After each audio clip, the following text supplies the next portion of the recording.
When I was 26 years old, barely out of grad school, I was asked to come teach a half-day class about motivation. I was excited for it. And then I found out my audience would be generals and colonels in the U.S. Air Force. I was way underqualified, and I wanted to back out, but it was too late. So I walked in, and I was staring at a room full of people twice my age, wearing full military garb with all their medals on display. They had nicknames like Gunner, Striker, and Stealth.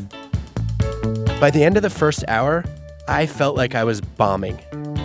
And sure enough, in the reviews they wrote after class, they bombed me. One wrote, "There was more quality information in the audience than on the podium." Another said, "I gained very little from the session, but I trust the instructor did gain useful insight." It felt like a punch in the stomach, and I couldn't get it out of my head.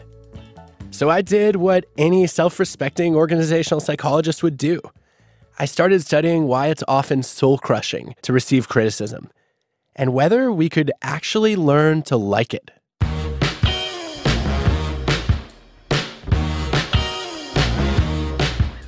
I'm Adam Grant.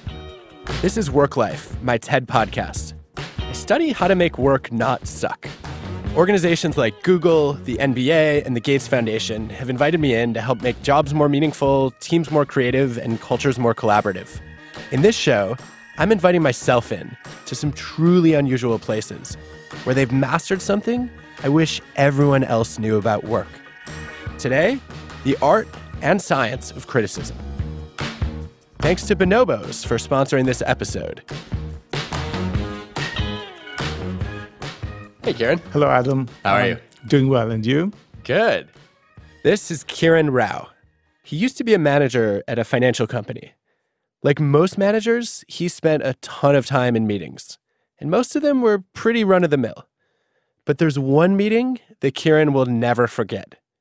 Here's Kieran breaking down a recording of that meeting for us. So we were in this large white tent, 200 people sitting around, the top 200 to 300 managers. So the next two sections are really going to be about practical application. We've been talking about multiple strategic points, and up comes a chart. This is a list of force ranking the people in this room by performance, Which was labeled the worst managers. So these are people we love.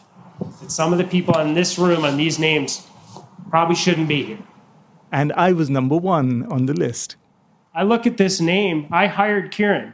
And apparently in his first couple years, he's not doing that well. Now I'm working with him to try and do a task. So you're totally caught by surprise. You're staring in a room of 200 people and being told you are the single worst manager in that room. That's right. What was that like? It was intense.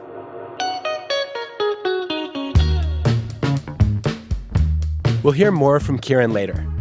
But right now, I want you to imagine you're Kieran right in that moment. Think about what happens when you get criticized. Like physically, your shoulders tighten, your breath gets shallower. Negative feedback sets off alarm bells. It actually touches a nerve in your body. And psychologically, your mind races. You start to put up shields and mount a counterattack. If you were a peacock, you'd strut. If you were an ape, you'd beat your chest. But humans have another kind of reaction. There was a study a few decades ago that said our ego can get so defensive in these situations that it becomes its own little totalitarian regime. It starts to control the flow of information to our brains the way a dictator controls the media. Think about that. Your own ego is censoring what you hear. But if we never hear criticism, we'll never improve.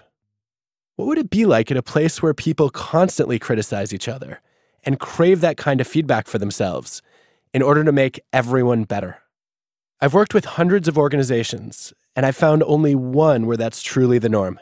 You could say to me, "Hey, jerk, you're being an asshole." And then we'll say, "Okay, am I being an asshole?" This is the guy in charge. His name is Ray. One of the biggest tragedies of mankind is people holding in their opinions in their heads. And it's such a tragedy because it could so easily be fixed. If they put them out there and stress tested them in the right way, they would so raise their probability of making a better decision.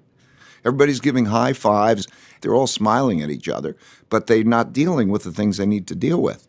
It's incredibly fun to think about, like, you can go around calling people assholes, and then their default response is supposed to be, tell me more. Is that really how you want people to react to criticism? Well, I want to put that on the table together and look at that, because maybe I'm the one who's being a jerk or misunderstanding. In the mid-1970s, Ray Dalio started a financial firm called Bridgewater Associates. At first, he was working out of a barn with his friends. He got really successful really quickly. And then he got cocky. He placed a bad bet. It tanked his firm. He had to fire his friends. And I was so broke that I had to borrow $4,000 from my dad to help pay for my family bills. And that was extremely painful. It turned out to be terrific. I'm sorry, you just said it was terrific, that it was so painful? Because normal human beings don't feel that way. I mean, like, I was absolutely miserable, but it gave me the humility that I needed to deal with my audacity. It made me want to find the smartest people I could find who disagreed with me. Ray realized that he crashed because there wasn't anyone around to check his ego when he was on top of the world. He only listened to himself or people who constantly said yes. Now, he was on his own. So that experience was the one that really kind of drove it home for me. And I say, if you don't look back on yourself and think that, wow, how stupid I was a year or two ago, then you mustn't have learned much in the last year or two. Ray decided that the next version of his company would have a different kind of culture, where everyone would be brutally honest with each other. And that's what Bridgewater does today. Ray calls it radical transparency. Every criticism, every opinion out in the open. You were comfortable just putting it out there transparently? Why shouldn't we be? Embarrassment, pain, ridicule, cruelty, right? Okay, but it's not those kinds of things, right? We recognize that it could be a difficult moment. Before people come here, we ask them, do they want to do that? Isn't this good to make them partners in that self-discovery of what is actually true? Bridgewater Associates is now considered the most successful hedge fund in the world. And Ray believes the culture is the driving force behind their success. They manage $160 billion in assets, and Ray has become one of the richest people on earth. If you can't tell by now, Bridgewater is also one of the strangest workplaces I've ever seen. Feedback is only one piece of what makes them different. I'm not here to analyze all their practices, dissect their performance, or suggest you copy them. But I do believe that if we want to get better at something, we should go and learn from the extreme. The same way you might try and pick up a workout tip from an Olympic athlete. Bridgewater goes to the extreme on criticism.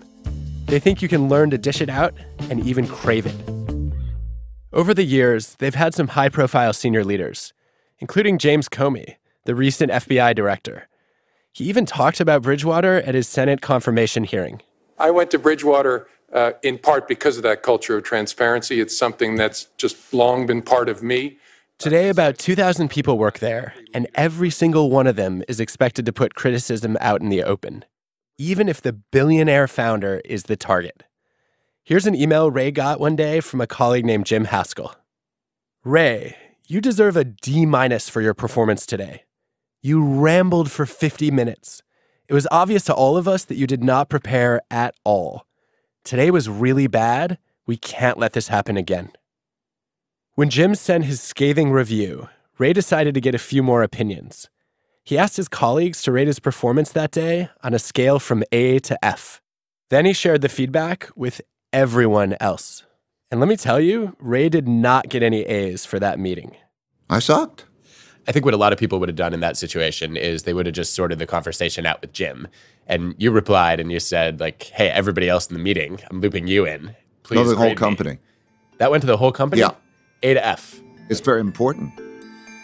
This kind of thing is happening constantly at Bridgewater. What would you do if someone gave you a D-? There are actual studies showing that when coworkers criticize us, we tend to drop them from our lives, or at least avoid them at all costs. Instead, we go straight to our cheerleaders to complain and get reassurance.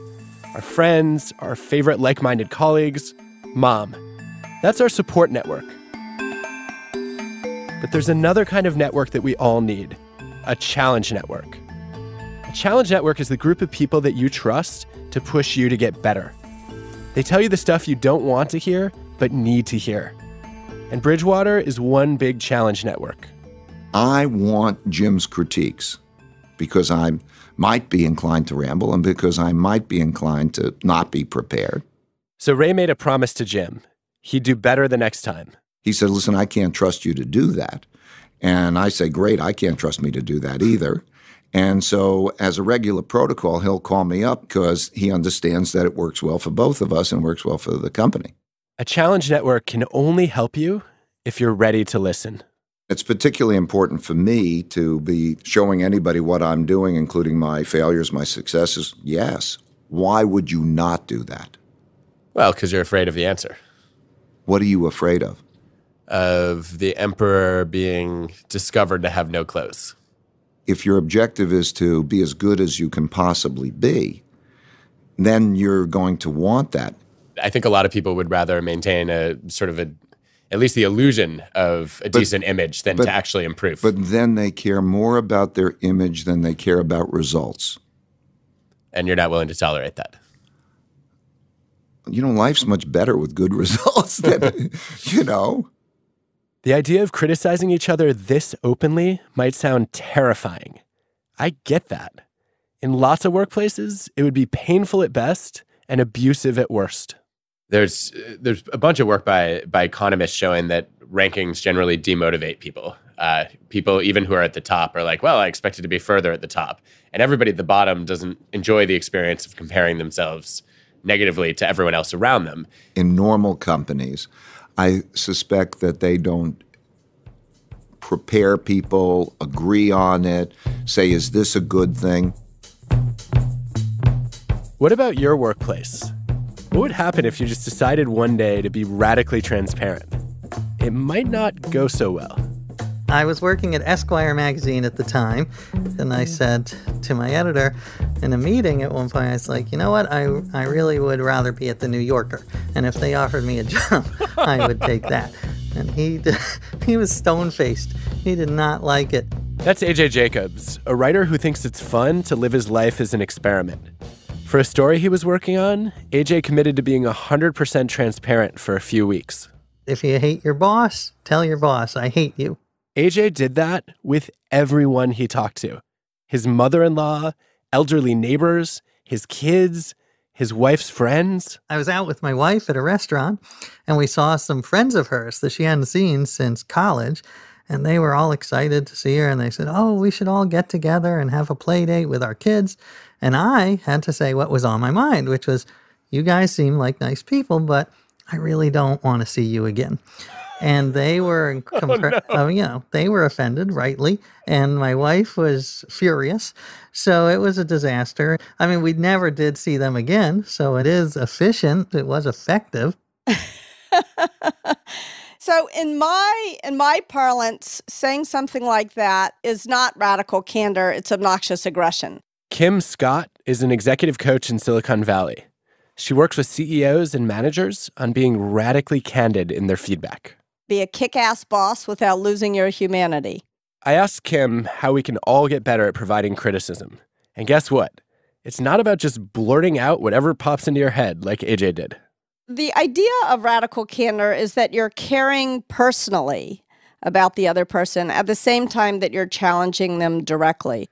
I guess then, how do I get comfortable, challenging directly? When I do challenge, how do I make sure that I show care? My biggest piece of advice is eliminate the phrase, don't take it personally, from your vocabulary. It's okay if somebody's getting upset or having an emotional reaction. It's normal. It is inevitable. What you want to do is you want to react with compassion to them. But I wish if I had emotional Novocaine, I would give it to you. I have seen so many people say, all right, I'm really uncomfortable challenging directly. And so one of the ways I'll show that I care personally is I'm going to deliver a feedback sandwich. I'll, open up with some praise, and then criticism comes in the middle, and then a slice of praise again. So we start and end on a high note. And the research I've read on this is pretty clear in saying this is a bad idea for two reasons. One, when you lead with praise, they're just waiting for the other shoe to drop, and it seems insincere. Yes. And two is that people often tune out what's in the middle. And so what's your Yes. preferred alternative to the feedback sandwich? Yeah, I agree. Nobody really likes a shit sandwich. And so it's important for both praise and criticism, but especially for criticism, is to go in being humble. You may be wrong in what you're saying, and that's okay. One of the most important things you can do when offering criticism is to state your intention to be helpful. There's evidence to back this up. It's something I heard a lot at Bridgewater, too. It's easier to take criticism when you know it's meant to help you. From the outside, it might sound harsh, but they think it's good for them. If you know that it's healthy and you've experienced firsthand the benefit, you're going to keep seeking it. Just like it still hurts sometimes to go running, but I know how important that is to my well-being, so I'll keep doing it even though it's always kind of an effort to get myself out the door. I think the same with criticism. More on that after the break. This is going to be a different kind of ad. In the spirit of exploring creative ideas at work, we're going to take you inside Bonobos, our sponsor.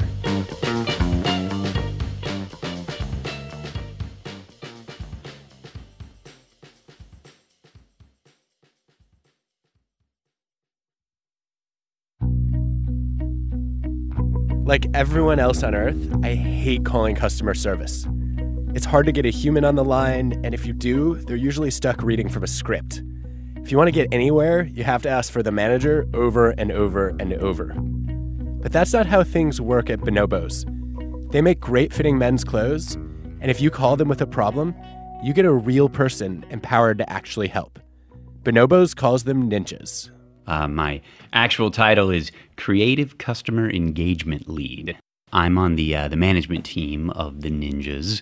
This is Kelsey Nash. He and all the other ninjas at Bonobos have something pretty rare in the world of customer service: freedom. Every ninja is empowered to take care of a customer in the moment in whatever way that they think is necessary. There's no real sending it up the ladder and down the ladder to find a resolution. Like, we'll call you back within 24 to 48 hours. So every day we ask ninjas, well, what would you want if you were the customer? How would you feel?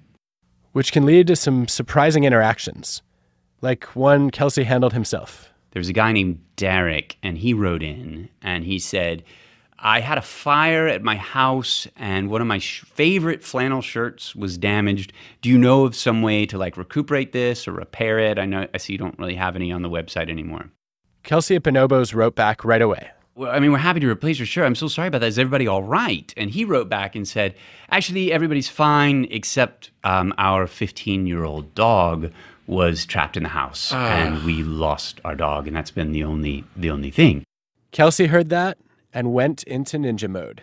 I got online, and I found his dog on his Instagram account. So I got a picture of the dog. I commissioned this portrait, and then I got a couple flannel shirts, and I sent it to the guy. And I'm not an emotional guy, but with all that had happened, it was still very fresh. I definitely cried when I saw the painting. When I heard this story, I had to get Derek on the phone. You know, you're kind of in a desperate situation, and just any glimmer of something nice happening to you at that point goes a long, long way. What they did, it wasn't necessary. They didn't have to do it, other than they felt it was the right thing to do. What we pride ourselves on above everything is that we're human.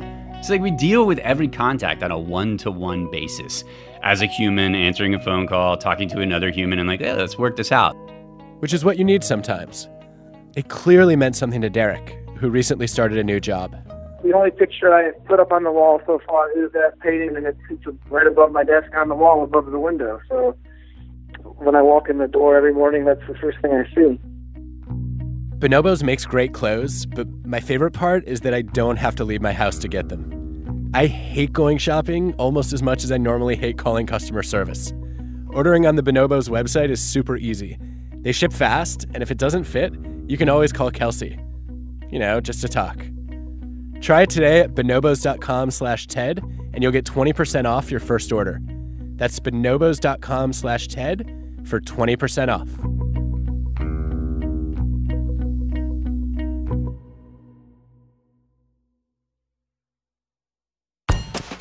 When I was in college, I was a springboard diver. I was learning a new dive, 2.5 flips with a twist. When I tried it out in a meet, I thought it went okay. Then I saw the judges' scores. 2, 2.5, and 0.5. I don't think I'd ever even seen that score before. Anyway, when you're flipping and twisting in midair, you can't always gauge your own performance. And I think big parts of our work lives are like that too. We're so immersed in the situation that we can't see ourselves objectively. At that diving meet, there were multiple judges who all saw the same flaws. When I watched the video afterward, I saw them too. I'd executed a near-perfect belly flop.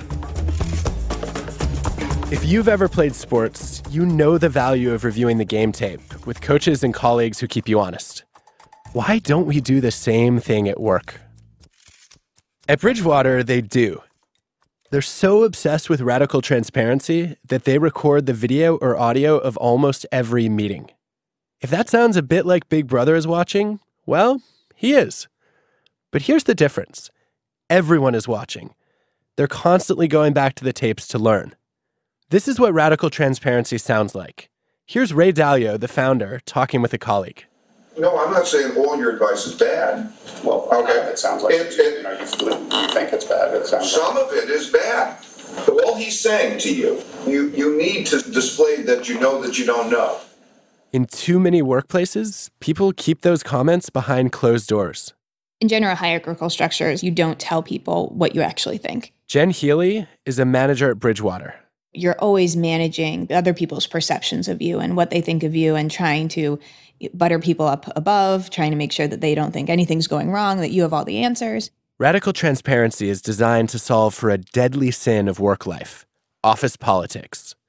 In too many places, what happens in the meeting doesn't matter nearly as much as secret alliances and conversations after the meeting. And so you're able to just say what you think and also be held accountable if what you're thinking is bad.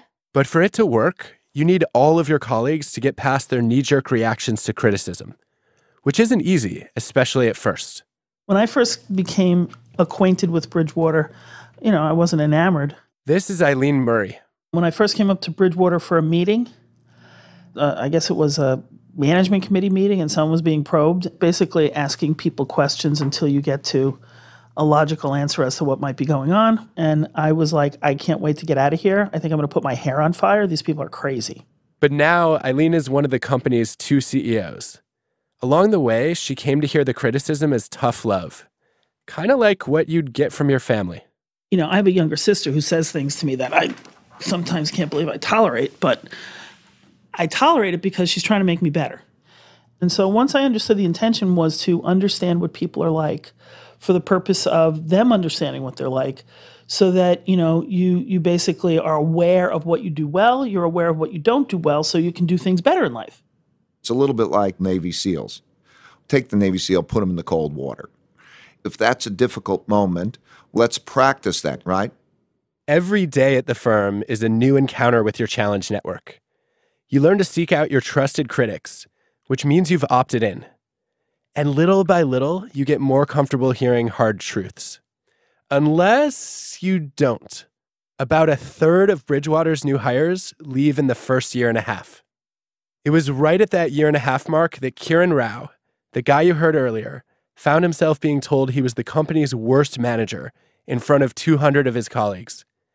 Kiran might have been prepared, but it still hurt. I was probably turning as red as my Indian complexion allows me to. And I was describing it as, basically dressing for the beach one day in flip-flops and your swimwear, and you swing your door open and you're in a full force winter storm. The thing you need to understand about Kiran is that before Bridgewater, he'd already had a successful career. Actually, several. He was a doctor and worked with the World Health Organization. He was a principal in a consulting firm, and he worked at a successful investment firm. He'd never failed like this before. But what happened next was something I've never seen anywhere else. Are you embarrassed? Hide from everyone? Like, how did you move forward? No, I felt great. I'm sorry, what? I felt great. You felt great? Yeah. Do you realize how strange that sounds? It does. You can hear this in the tape of the meeting right after he found out his ranking. I'm Kiran Rao, by the way, by now probably notorious/famous number one on the list. I think it's a great list, and I agree that I'm in that spot. This leaves me more energized versus not. I get energy from it, and I look forward to helping or leaving, whichever is the right answer. So are you just a glutton for punishment? It's just data. It's just data, objective data about what I'm like. I would rather know how bad the bad is and how good the good is so I can do something with it. I think a skeptic, particularly one with my training, might say, well, this is just cognitive dissonance reduction, right? So you're like, well, this felt really bad, but I decided to stay. And so it must have taught me something. I must have grown from the experience. Otherwise, like, how the hell do I justify this? Do you ever wonder whether you're just kind of rationalizing the unpleasant experience? No, but Bridgewater is not about those dramatic moments, right? The real challenge for people to figure out if they're fit for the culture or not is not the dramatic moments. It's the daily experience of it, right? That drama is incidental to the real work of getting to know yourself. I do believe I've experienced deep fundamental change at Bridgewater.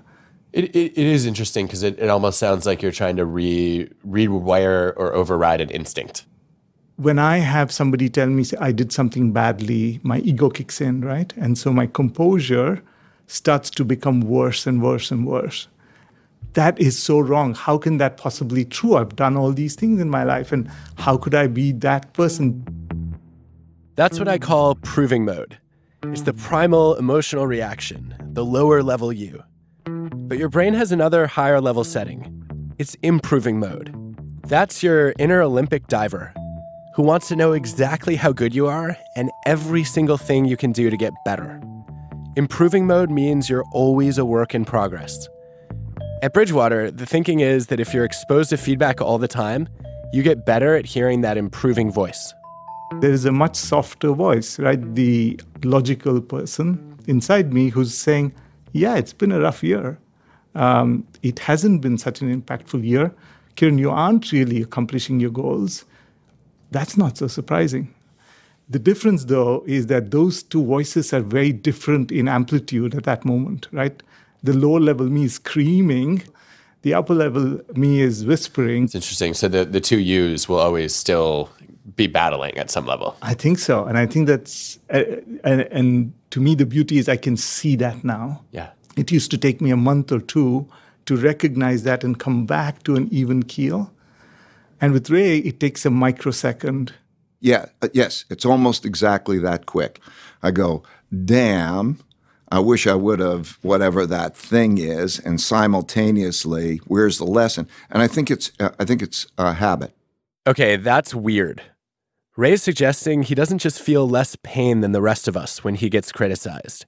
He's trained himself so that the pain signal is actually followed by a pleasure signal. Over years of seeing that negative feedback leads to positive outcomes, he sort of seems to enjoy hearing it now. When you're getting criticism, how do you feel about it? So I think overall, I don't think I enjoy it most of the time, but I crave it. You know, I started teaching and was terrified of public speaking. I remember one of the feedback forums said that I was so nervous that I was causing the students to physically shake in their seats. At the time, it was like, oh, I don't want to be that person, but I need the feedback in order to not be that person. And so, but I think it was easier to take because I asked for it. And I don't think I take criticism so well when somebody just springs it on me and I don't feel like I've opted into it first. That's beautiful, right? And it's totally understandable that when it's sprung on you, it takes you by surprise, you know, because it's an amygdala response. Yeah. And the amygdala is the fight or flight, and it's a very short-term thing. But at some period of time, that's going to fade. And then if at that moment you reflect, pain plus reflection equals progress, because the pain is signaling you that something is wrong, that the reflection helps to produce that learning. And if you do that over a period of time, you can't help but learn. That's the goal. But if you're like most people, reflection gets hijacked by your inner dictator, who immediately goes into denial and attack. We need a way to take a more honest look in the mirror. In the moment, that's hard to do. So in psychology, we have a fun way of making you a little more aware of how you appear to others. Imagine that you're sitting at a computer to take a timed multiple choice test. The instructions say to answer question after question until a timer goes off. But what we haven't told you is that we're recording your keyboard. So if you submit an answer after the timer, we know you're cheating. It turns out you're significantly less likely to cheat if there's a mirror in the room. It reminds you to reflect on how your behavior will look to others. At Bridgewater, Ray is constantly trying to look in the mirror so he can see himself the way others see him. Psychologists often talk about a second score.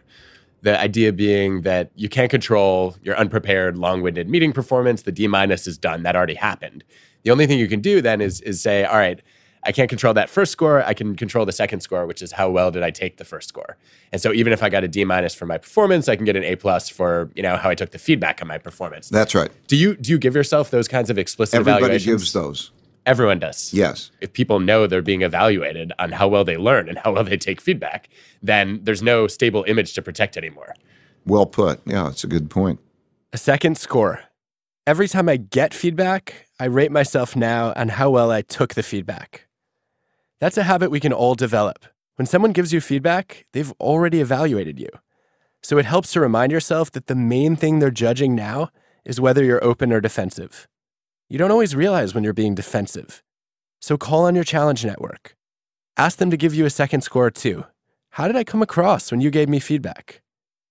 And then really listen to what they say and respond by saying thank you. The best way to prove yourself is to show that you're willing to improve yourself. Just ask Kieran. It's funny, I called my wife on my way home and said, this happened. They put up the list of the worst managers at Bridgewater, and I was number 1. And I had an amazing, energizing day, and it felt great. And she said, that's wonderful, Kieran, I'm proud of you. She said she was proud of you? Yeah, because... For being the worst manager at Bridgewater? No, for looking in the mirror, for not cringing from what I look like, for being able to see reality for what it is. And I probably reached home by then. It's a short commute.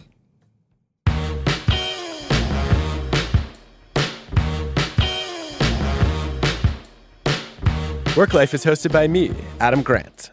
The show is produced by Ted with Transmitter Media and Pineapple Street Media. Our team includes Colin Helms, Greta Cohn, Gabrielle Lewis, Angela Cheng, and Janet Lee. This episode was produced by Dan O'Donnell with help from Julia Alsop. Our show is mixed by David Herman with help from Dan DeZula. Original music by Hansdale Sue. Special thanks to our sponsors, Bonobos, Accenture, JP Morgan Chase, and Warby Parker. Next time on WorkLife, we're going inside the writer's room at The Daily Show to find out how they do creative work under the gun. The first draft is not meant to be the last draft. Yeah, that's why they call it the first draft. Yeah, that was a big part of the naming process. Yeah. That's next time on WorkLife. In the meantime, thanks for listening. And if you like what you hear, rate and review the show. It helps other people find us. See you next week.